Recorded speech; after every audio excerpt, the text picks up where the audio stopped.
Pourquoi les RH passent toujours pour les méchants? Parce qu'elles sont souvent, ou ils sont souvent, en première ligne dans les conflits, dans les difficultés, dans les moments où il faut dire des choses qui ne sont pas toujours sympas.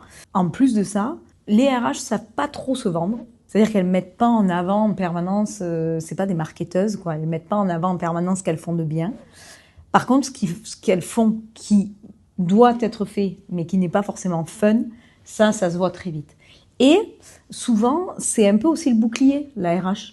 C'est-à-dire qu'elle fait ce que le dirigeant n'a pas tout à fait toujours envie de faire, elle fait ce que les managers n'ont pas toujours envie de faire, et tout ce qu'elle essaye d'obtenir en coulisses, en codir, avec les réunions managériales, lorsqu'elle fait un budget, lorsqu'elle fait un plan de développement RH, ben ça, personne ne le sait en fait. C'est pas son rôle d'aller dire « j'ai demandé une augmentation de masse salariale et on m'a dit non ». Justement parce qu'elle doit représenter la neutralité. Elle est toujours entre j'essaye d'obtenir des choses, des fois je les obtiens pas, je dois quand même faire ce qui doit être fait pour l'entreprise. Donc elle a rarement un rôle hyper sympa.